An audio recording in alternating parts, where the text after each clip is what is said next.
Dunkley writes, "Hey guys, over the last few weeks you have been discussing how George Lucas made a big mess with the prequels and how he is not the greatest director or writer. So I was wondering what your thoughts were on why he wrote and directed the original Star Wars film and why that became such a phenomenon. Thanks and all the best." I think he did a fantastic job with Star Wars: A New Hope, and with both writing and directing it. But the way I see it is writing and directing is kind of like a muscle that you have to exercise. And it was, I think, 22 years between, because remember, he did not direct Empire Strikes Back or Return of the Jedi. He did write it. I think Lawrence Kasdan helped him write both of those. Mm-hmm. He hadn't directed anything between A New Hope and Phantom Menace. And between that time, I think he just lost some of what he had. And not only that, he became very focused on technology. He was focused on the cameras and the visual effects and all that stuff. And it seems like he kind of lost that. So it's not that he wasn't good or great before, hence, Star Wars and the success of that. I think he just kind of lost it along the way. Perry? There were a lot more cooks in the kitchen, too, at that point. After you make these 3 great movies that go on to become a legacy, and a lot of people get involved and a lot of people have opinions. And I think that probably had a little something, even though he is very into his ideas, but I think that probably had something to do with the direction everything went in. In terms of why it's a phenomenon, I mean, does that question need answering?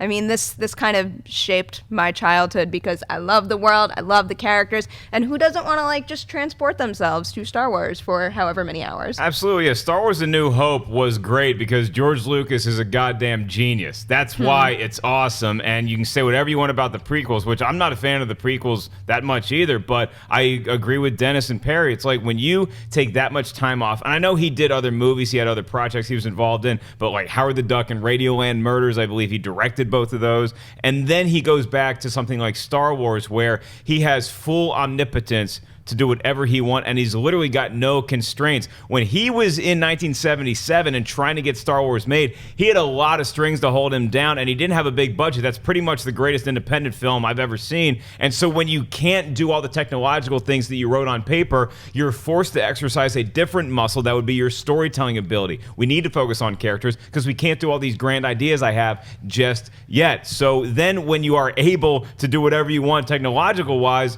you can sometimes sacrifice what you shouldn't have, and that's storytelling. And plus, nobody was going to tell George Lucas no when he's making the prequels. He wasn't George Lucas that we know now back in the 70s when he was trying to get Star Wars made. So there's your difference. He wasn't just George Lucas, the director. He was George Lucas, the owner of the studio making it. He controlled all the finance. There was literally no one saying, "Oh, you can't do that. There's nothing you can't do." He's like, "I can do anything I want." But as those films, that's like the problem, because as the films got bigger and as the technology grew, I mean, I don't see how it's possible how he could have controlled everything to the extent that it needed to be controlled. He had to rely on other people in some respect, and maybe he just didn't, especially in the visual effects department. Yeah, that's why I think kind of like this petition of trying to get George Lucas back to the to direct it's silly. Look, if you didn't like The Force Awakens, that's fine. That's your opinion. I don't agree with you, but to get George Lucas back, he hasn't been directing for so long. If you want to get someone else, or you're petitioning to get someone else, okay. I mean, I don't believe in those petitions anyways, but George Lucas just hasn't had it in so long. I just have strange magic popping into my head right now. Every time someone says something negative at this point about George Lucas, all I can do is hear those songs playing in loop in my head, and it's just driving me insane. Hey guys, if you like this clip, click here to watch the entire episode. Also, make sure you subscribe to our YouTube channel because it'll help you stay up to date with all the stuff we've got going on here at Collider.